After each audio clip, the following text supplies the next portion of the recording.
Hello and welcome to Animal Watch. Today we're meeting the oh so sweet Beagle. Few dogs are as instantly lovable as the Beagle. With their floppy ears, pleading eyes and constantly wagging tails, they've charmed their way into millions of homes around the world. They're funny, they're affectionate, they're endlessly optimistic. And if you've ever left food unattended for more than 3 seconds, you'll know they're also expert thieves. But the Beagle's story isn't just one of family life and countryside adventures, it's also one of the most controversial stories in the dog world. Because while these dogs spend their days making us laugh, playing with our children, and curling up on our sofas, they have also become the most widely used breed in laboratory testing. And that's left many people asking a difficult question. How did one of the world's gentlest dogs become the face of animal experimentation? Today I'll be meeting a wonderful pack of pet beagles here in Sussex to discover what makes this breed so special. We'll uncover the history of these remarkable little scent hounds and learn why they were once prized by hunters across Britain. We'll meet Scarlett, a former laboratory beagle, whose life today could not be more different. And later I'll travel to Camp Beagle, where protesters have spent years camped outside one of Britain's largest beagle breeding facilities, fighting to free dogs destined for laboratories. We'll hear allegations about what happens behind those gates, examine the growing campaign to shut facilities like this down, and look at the extraordinary story of animal rights activist Wayne Sung and the rescue movement that helped hundreds of beagles finally find homes. Because before we talk about laboratories, before we talk about protests, before we talk about politics, I want you to meet the Beagle, the real Beagle. The dog that steals your sandwich, the dog that follows its nose into trouble, the dog that wants nothing more than to be loved. And once you've met them, you may never look at this breed in quite the same way again.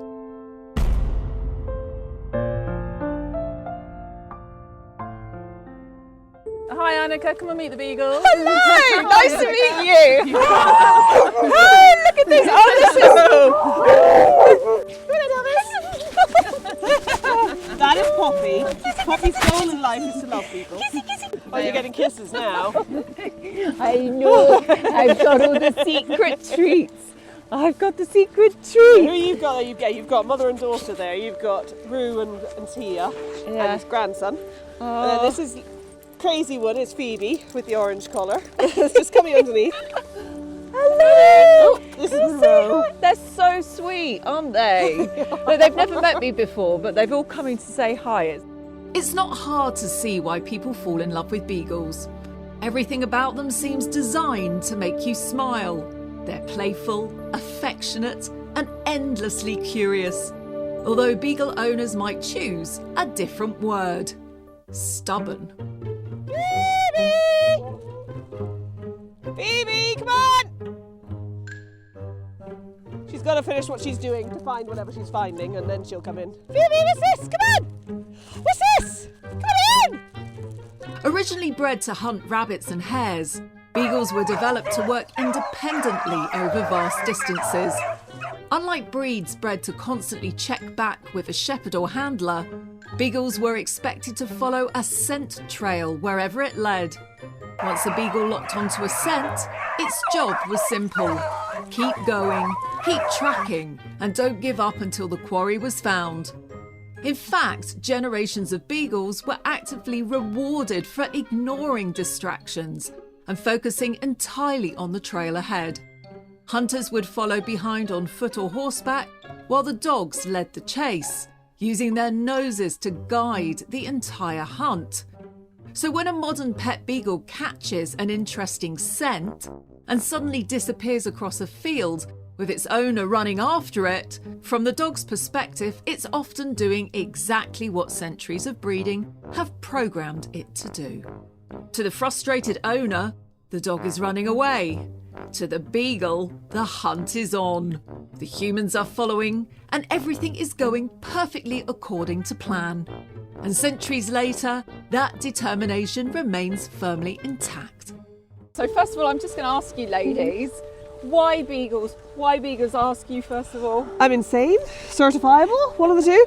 My great aunt was a lady called Joan Whitton, who had a kennel called Tavern Mews Beagles, which was actually one of the founding kennels of the show breed in the UK. So I grew up showing dogs and whatnot, and when I wanted to get back into showing, I could only think of carrying on what she did. So I got back into Beagles. I call them the Pringles of the dog world. Once you can't have just one, once you pop, you can't I've stop. noticed you've got quite a lot actually. Yeah, too many. Yeah, but they go so well together because they love being a huge pack, don't they? They do. And Claire, what was it for you? Well, I could have the choice of whatever dog I wanted, and I wasn't into showing at the time.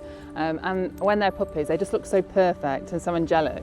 And they look like that, I think, when they're older. So they're one of the breeds that don't necessarily lose their puppy cuteness. Yeah. So they're just the most affectionate, loving breed. And I haven't got children, but I actually have. Yes. I've got 4 But children. I feel that with dogs anyway. I always call them my children. Yeah. When I get up in the morning, I go, "Hello, children." Yep, they're my babies. My Yeah. other half is always moaning because he feels he comes second to the dogs. And it's okay, he but does men in sort reality. of do though, don't Yeah, they? they do. What to you is this character that they possess? Very human. Very human. Like you say, they are your children. They are into everything. They're the sort of dog that if you just want to chill out at home and do nothing, they're quite happy to chill out and sleep all day with you on the sofa and be your best mate, having a Netflix session or whatever. But equally, you want to go out and go on a 6-hour hike across mountains, they're going to come with you and they'll keep going for that whole time. In the laboratories, they hurt them quite badly, don't Yes. they? But these dogs just forgive people, and that's just heartbreaking, isn't it? One of the reasons Beagles are used is not only because their size is they're not too big, they're not too small, they're short coated, so easy managed, but then also with the temperament, they can do these horrible things to them and they still end up with a dog It's that absolutely wants to heartbreaking. come back for more. So of course we've had a few escaping, haven't we, today, and running across the field. What is the truth, Claire, in your opinion, of training a Beagle and their responsiveness and their letting them off in public areas, that sort of thing? What's your experience? Well, I think I've got one end of the spectrum and the other. So You've got I both ends, initially yeah. went, I've got both ends. So when I just had Tyr and Rue, actually these are very trainable, and very rarely did I have them on leads. Recall was fantastic. You've seen that Tyr is so food orientated, she would come back. You just got to have a nice treat that they're interested in, so like a nice sausage or something, and they would come back straight away because their focus is just on you.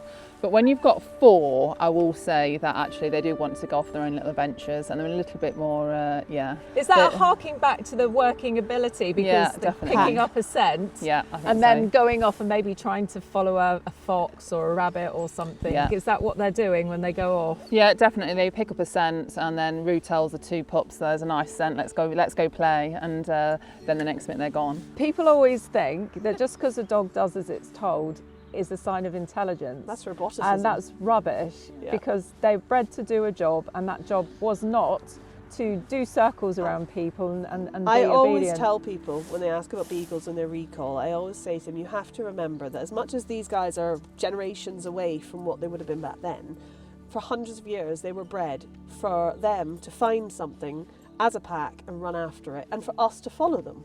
So don't ever forget that. So then when we are trying to teach them that no, they have to go against every instinct And in their come body back. and come back, Yeah. no, we're meant to run after them. Yes. And even then when they run off, they're quite happy for us to follow. They're not saying I'm running away. You know, Elvis, my boy, I don't let him off lead because he finds a scent and that's it. He'll just keep tracking. He'll look up 4 miles away and suddenly go, oh God. If somebody wanted them as a pet, do they have to sort of try and wear them out a little bit to get that relaxed nature, or will they still just It's relax? not necessarily wearing them out physically, it's more mentally, Yeah. because they're so It's- intelligent. So It's quality, not quantity. yeah, I'll sometimes just only have time to do sort of a 45-minute walk just up to the hill and back, but I spend 3/4 of that sniffing flowers, and well, I don't, but the dogs do. You spend it.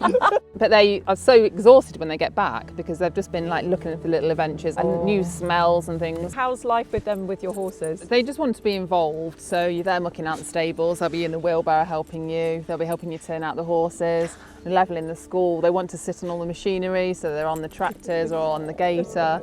They just want to be with you because they're part of your family, and so they take every opportunity as golden, and they don't like to be left, that's the one thing, so they want to be with you all the time. What do you think is the most incredible thing about a Beagle? I don't think a day goes by they don't make me smile, even when they've been naughty. human-like. Yeah. They're my best friend. And forgiving. Absolutely. Yeah. One thing I've noticed about them is that their appetite is insane. 100%. Yeah, you So- don't leave food lying around because they will eat it. Tia, which is the oldest one, she would eat herself to death. Look at her Literally. just sitting there she's sitting there like a little human. She She is. is a human. one. They That's love to why. watch the world. I will go out in my garden to find my beagles. One or two of them will be sitting on a chair and just watching the world go by. They just love to sit and watch things. Yeah. She's like an old soul. She She's- stares into your soul as well. Yeah. Like she'll look straight into your Look, eyes. You're like a human, She is. aren't you? Look at her. So she knows every word you're saying Oh, as they well, do. doesn't she? Yeah. They speak English. She's very special Beagle, she is. The modern beagle traces its origins back to hunting packs that once roamed the British countryside. Hunters wanted a dog that was small enough to follow prey through thick undergrowth, but tough enough to work all day. The result was this compact little athlete, a dog capable of covering mile after mile with its nose glued to the ground. And if you've ever heard a beagle in full voice, you'll know they don't just follow a trail silently. Beagles are famous for their distinctive howl, often called a bay or baying. This loud musical call allowed hunters to hear exactly where the dogs were, even when they had disappeared deep into a woodland or over distant hills. In fact, hunters prized beagles that gave a strong voice on a scent trail because the sound told them the chase was still on. Even today, many beagles will let out that unmistakable howl when they're excited, frustrated, or have picked up an interesting scent. A living reminder of their hunting heritage.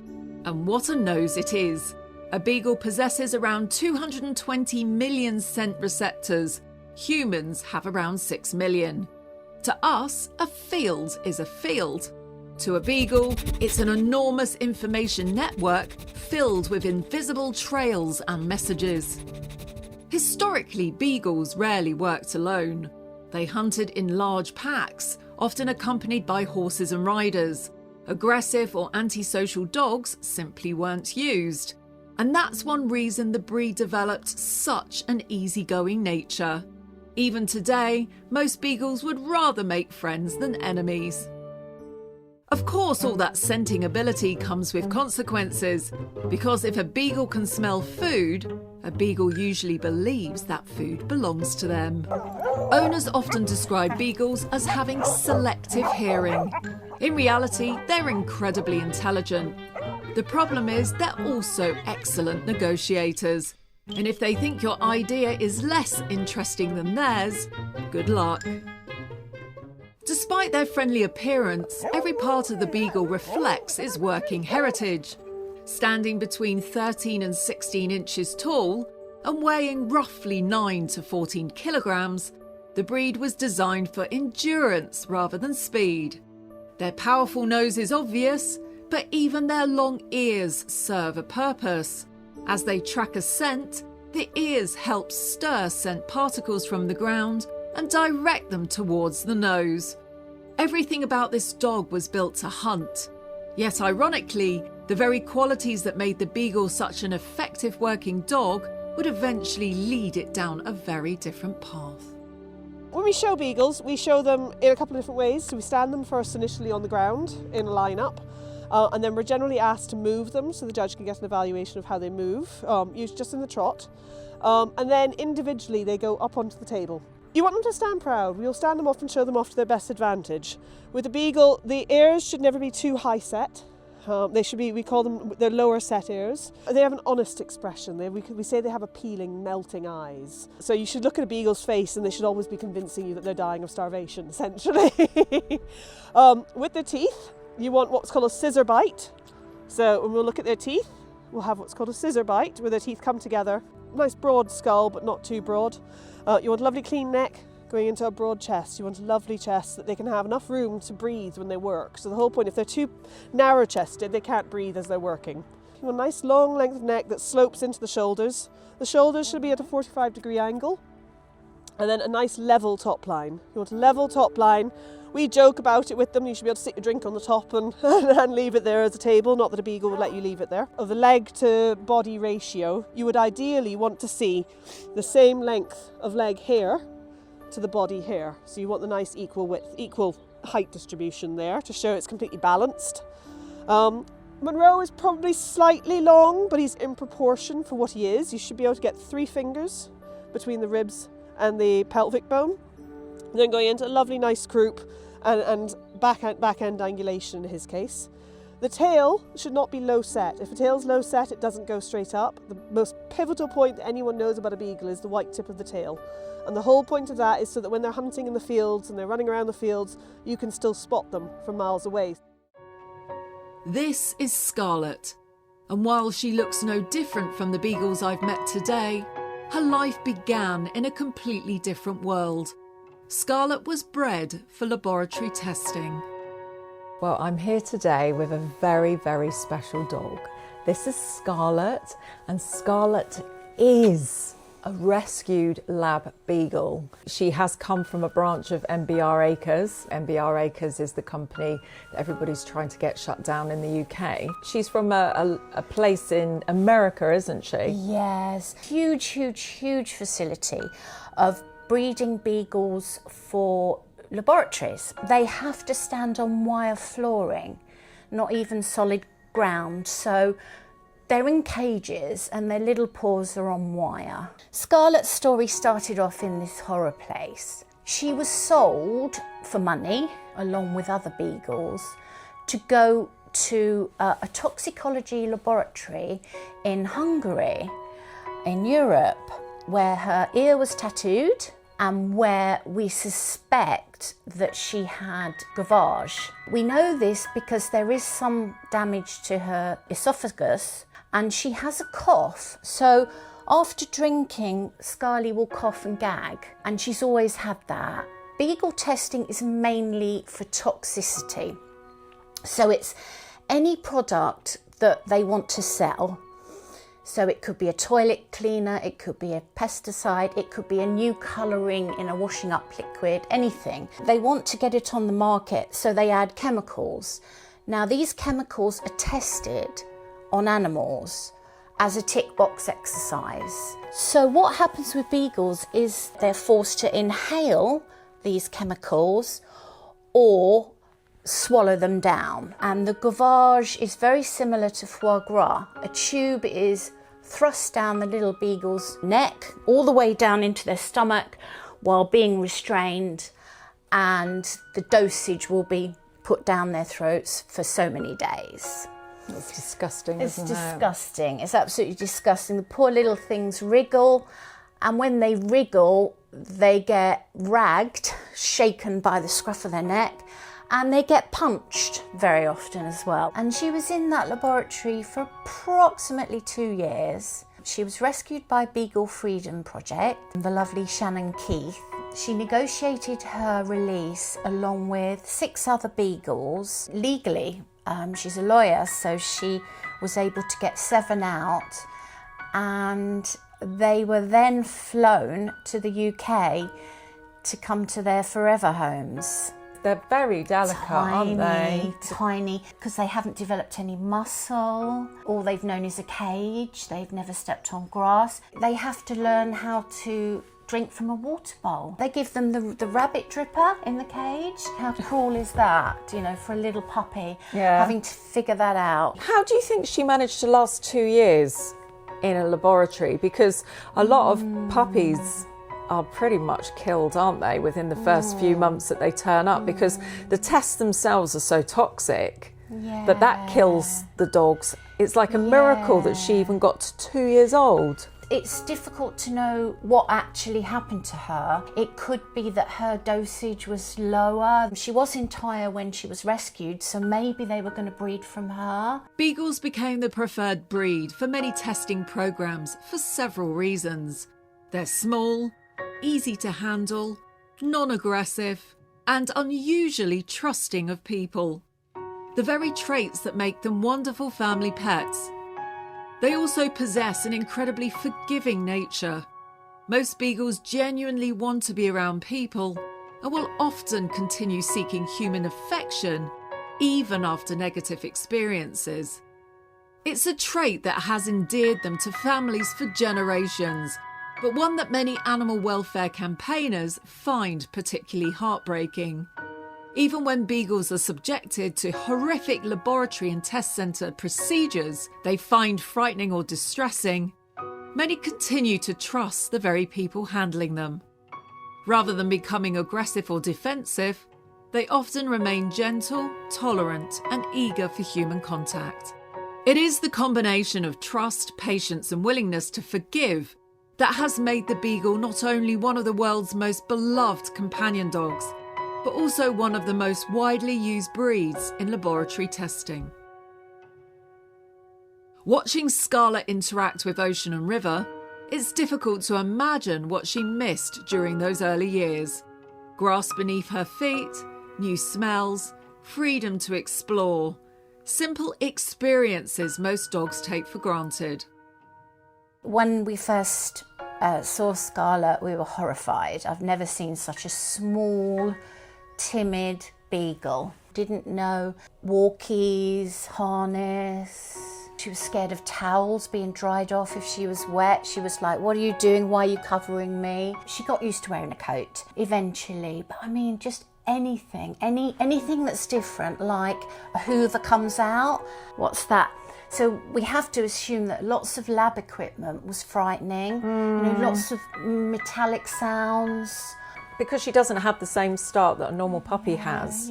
Normal puppies are subjected to the vacuum. They're taken for walkies. Bowls bang around and all of that. So she's had a very, very different upbringing. And it's harder once the dog is 2 years old, you know, it's harder for them to adapt. They'll always have certain behaviours. Scarlett does still have what we call compliance behaviours. She won't move if you put her harness on and put her collar on, and then she knows walkies is coming, but she won't rush to the door. She waits to be given permission to rush to the door. Things like that. And when you pick her up, she just goes completely stiff, doesn't she? Yeah. So the people in the laboratory have taught her, forced her probably rather than taught her, probably just kept forcing them to stay completely still. And probably because she freezes, you know, when you were saying that they get hit.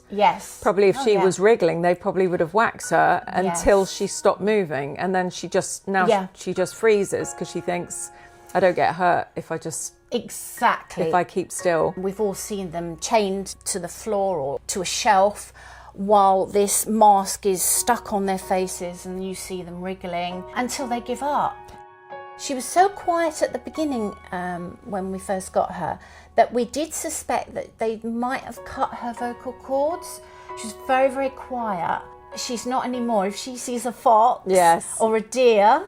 Since we've had Scarlett, she's been a campaigner. Ever since we found out that her tattoo related to New York North Rose facility MBR, we've had that connection to MBR specifically, and we know that Scarlett would want to help her cousins in the UK facility. So we've always done all we can. She has met lots of celebrities like Ricky Gervais, who was quoted as saying that he felt her pain. Oh. He really sort of identified pain in Scarlett, you know, emotional pain. Many former laboratory dogs must learn things that ordinary puppies discover naturally. Household noises, traffic, stairs, visitors, even toys. For some, the outside world can initially be overwhelming. Today, Scarlett is thriving. But for many campaigners, her story raises an uncomfortable question. If beagles can live happy, fulfilled lives as family companions, why are so many still being bred for laboratories? To explore that question, I've travelled to Cambridgeshire. Behind these fences sits MBR Acres. MBR Acres breeds approximately 2,000 beagle puppies every year for supply to test centres. Campaigners estimate that at any one time there may be around 2,000 dogs on the site, including breeding adults and puppies. And for more than 4 years, one man has become the public face of the campaign against beagle breeding for laboratories in Britain. John Curtin is the founder of Camp Beagle, a protest movement established outside MBR Acres in Cambridgeshire. What began as a small demonstration grew into a permanent protest camp, with campaigners maintaining a presence outside the facility day and night through all seasons in an effort to raise awareness about the dogs being bred inside. John says his mission is simple: to expose a hidden industry and to give a voice to dogs that cannot speak for themselves. Over the years, he has become one of the most recognised figures in the campaign against animal testing in the UK, organising protests, speaking to politicians, engaging with the media and supporting efforts to rehome former laboratory beagles whenever opportunities arise.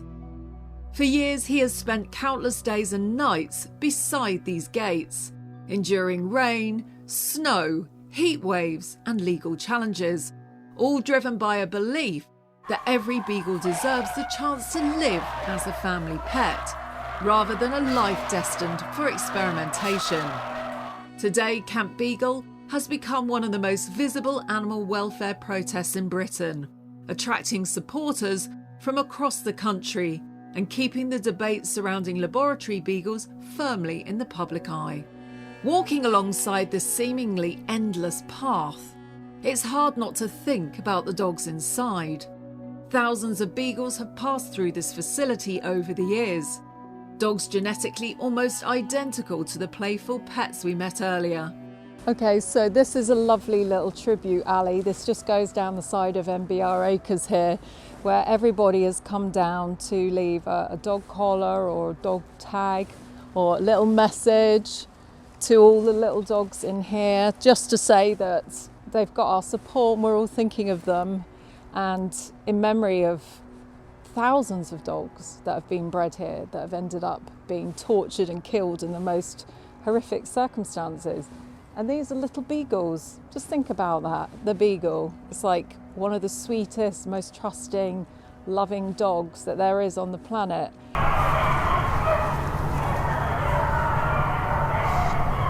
This is the start of it. It's a factory. There's up to 1,000 dogs in there now. One of the animals with one of the most active brains in the world. They're hunting dogs.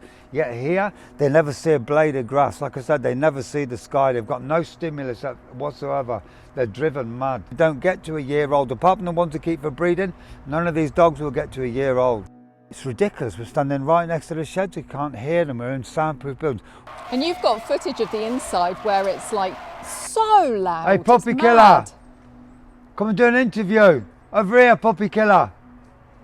Yeah, how about for an animal TV channel? Tonight at 4 o'clock, all the workers leave, leaving only 3 insecurity guards. At the weekends, they leave at 10:30. This place is based on the factory in America. 26,000 beagles they have there. They've got a factory in America, a factory here, a factory in France, and one in China, of course. 4.5 years, this company has never, ever, ever said a word. It's meant to be science. They've never, ever published one scientific paper. How often do the bands come out? Irregularly, but You count the bands, don't you? Yeah, once every 2 weeks, once a week, sometimes twice in a week. And it's full up with puppies each time? Yeah. Just going to a different laboratory? They all go for regulatory procedures, which is just a tick box exercise so that they can sell their products in the market. They do get training here. From the day they're born, they're handled. And they get handled With every masks day. They to get present the they paw, get they to get present trained the to- neck for the Oh, that's jugular. horrible, getting trained to present in We've got net. the footage, Yeah. we'll show you the footage. Yeah, you see, we got the footage. That is disturbing. And they get trained to have masks. The dogs bred here are denied the normal experiences that make up a dog's life. No family sofa, no countryside walks, no beach trips, no chance to simply be somebody's beloved pet. As a dog lover, this is the part of the Beagle's story that I find hardest to understand. The Beagle puppies are bred at MBR Acres and sold to test centres across Britain. Most are destined for regulatory toxicology and safety testing, for the pharmaceutical, biotechnology, agrochemical and chemical industries. These are not tests designed to cure sick dogs. They are tests designed to determine whether medicines, pesticides, agricultural chemicals, industrial compounds and other substances are considered safe enough to progress towards human use or commercial approval. Most of these dogs will never celebrate a first birthday. They are bred, used and euthanized while still incredibly young. A beagle's metabolism is different from ours. Its immune system is different. Its lifespan is different. Time and time again, drugs that appeared safe in animals have later failed in human trials, while potentially beneficial treatments have been abandoned because animals reacted differently to people. Modern technologies such as human organ-on-a-chip systems, artificial intelligence modelling, and human cell cultures are increasingly providing more relevant information than experiments performed on dogs. Camp Beagle campaigners also showed me evidence that came from whistleblowers who worked inside the industry. Among the most disturbing were photographs showing freezers containing the bodies of dead beagles. I was also shown footage from inside kennel blocks where the sound of barking seemed endless. Hundreds of dogs vocalising day after day. The noise never appeared to stop. Campaigners say that dogs are euthanised on a regular basis as part of the industry they are supplying. They also point to records showing that MBR Acres holds a licence permitting terminal blood collection procedures under anaesthesia. Campaigners describe this as dogs being effectively bled out for the collection of blood, tissues and organs used within research programmes. Perhaps most upsetting of all was footage showing beagles calmly presenting a leg, and in some cases their neck, for needles and blood collection. The dogs weren't fighting. They weren't showing aggression. They were cooperating, as part of their puppyhood is being trained to do these things. They trust the humans, and that's what I find so heartbreaking, because beagles are one of the most forgiving breeds I've ever known. They don't hold grudges. They don't stop loving people, even when people fail them, even when people hurt them. Many continue to wag their tails and seek human affection regardless. To me, that trust should be protected, not exploited. Watching those dogs calmly offer a paw for yet another needle, I couldn't help thinking about the beagles I met earlier in this episode. The ones running through fields, the ones stealing food, the ones making their owners laugh. They are exactly the same dogs. The only difference is that one group was lucky enough to be born into a family, while the other was born into a system that views them as a research tool. The debate intensified further when new government legislation gave additional protections to sites like MBR Acres, labelling them as critical national infrastructure. It was a huge setback and disappointment from a Labour government that had promised to look to closing down these facilities. But after 4 years outside these gates and these new rules, Camp Beagle says it has no intention of leaving. And these atrocities are not confined to Britain. Across the Atlantic, another beagle breeding facility has become the focus of worldwide attention. Ridgeland Farms in Wisconsin. One of the largest breeders of beagles for laboratory testing in North America, housing around 2,000 dogs at any one time and supplying research laboratories across the USA. In 2017, animal rights activist Wayne Sung and fellow activists entered the facility and removed 3 beagles named Julie, Anna and Lucy. The rescue attracts national media attention and sparks a fierce debate about the use of dogs in laboratory research through America. But the story doesn't end there. On March the 30th, 2026, activists returned to Ridgeland Farms and removed more than 20 beagles from the facility in one of the largest open rescue actions in recent history. Images of the dogs being carried to freedom quickly spread across the world, and reignite public scrutiny of the laboratory breeding industry. Then just weeks later, on April the 18th, 2026, around 1,000 protesters descend on Ridgeland Farms, demanding freedom for the remaining Beagles. Barricades are erected, police and protesters clash. Pepper spray and rubber bullets are deployed. Dozens of demonstrators are arrested. Images of ordinary dog lovers standing their ground in clouds of tear gas are broadcast around the world. Yet despite the confrontation, something remarkable follows. Animal welfare organisations negotiate an agreement to purchase approximately 1,500 Beagles from Ridgeland Farms and place them into rescue groups and homes across America. The exact amount paid has never been publicly disclosed. Earlier reports suggest an offer of $1 million had been made for the dogs. Some suggest Lara Trump personally paid for them herself, although there is no evidence that this happened. For many campaigners, the purchase remains controversial. Some argue no company should profit from dogs bred from laboratories. Others believed that when thousands of lives are at stake, getting the dogs out is all that matters. Since then, more Beagles have continued leaving the facility, and over 1,600 dogs have now been released.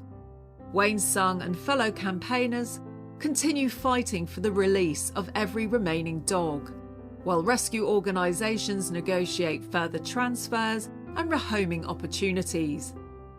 The good news is that Ridgeland Farms is expected to surrender its dog breeding licence and cease breeding operations by July 2026. For campaigners, that represents something many once thought impossible: the potential closure of one of the largest Beagle breeding facilities in North America. And if that happens, it sends a powerful message to campaigners standing outside MBR Acres today, that even the biggest facilities can be challenged. Today, I've met Beagles living exactly as they were meant to live: running, playing, causing chaos, stealing food, and making people laugh. I've met a Beagle who escaped the laboratory system. And I've met campaigners determined to ensure more dogs get that same chance. The Beagle has an extraordinary gift for winning hearts. Perhaps that's why the fight over its future has become so emotional. Here are the rescued Ridgeland Farm Beagles, feeling grass against their paws for the first time and experiencing what life as a loved pet Beagle truly feels like. So if the people, our viewers, want to find out more about Scarlett, what are her websites so they can go and support her and her story in shutting down all of the laboratories? Simply tap in Scarlet Beagle, you will get some information there. We are on Instagram and Facebook. Scarlett is also the ambassador for Camp Beagle. So if you want to go and stand outside Camp Beagle, I'm sure they will welcome as many viewers as possible. You could go onto Camp Beagle and you can look them up. And you might even be able to meet Scarlett if you come to one of their main demos. If people want to find out more about you guys, what are your pages that they can find you? Yeah. Have you got any social media pages? Yeah, I am Haggerty Beagles, which is Haggatty. And I'm Alkira Beagles, or Alkira Bow Beagles on Facebook. Okay, and we'll write this So, on the screen and in the description below. What I would say as well is, if you're looking for a Beagle and you're looking for a puppy, there's so many regional clubs. We've got quite a few Beagle clubs throughout the country. I've got this lovely old soul on my lap, and I just want to finish up by just saying these dogs are incredible. They're human-like, they're forgiving, they're soulful, they're beautiful, and they're funny. And if you enjoyed this wonderful episode, I want you to make it viral, because honestly, I'm going to cry in a minute. I want them to stop experimenting on these dogs because they don't deserve it. And when you meet one and you look into their eyes like I have today, and you imagine all the hundreds that are in these warehouses, not just in England, all over the world, in other countries they're doing it too, making these dogs give their paws and give their necks, stick needles in them and do other horrendous things, which ultimately ends up with their death, has to end. So to me, to make this episode is important. I wanted to go viral because I want this to go everywhere, and I want everyone to watch it, and I want everyone to say enough is enough. This is it. We want this to finish. We don't want them to be experimented on anywhere. How can you have dog laws in the UK that protect dogs, but these sit outside that law? I'll just never know. You could be prosecuted for animal cruelty, but they can do anything they want to these dogs. It's not fair, and it's got to end. So please make this episode viral, I beg you. Share it everywhere. Sorry, I can't help it. And if you enjoyed this episode, give us a big thumbs up and subscribe to Animal Watch, and be sure to tune in every week where I'll be bringing you more amazing episodes on dogs, wolves, animal rescue and conservation.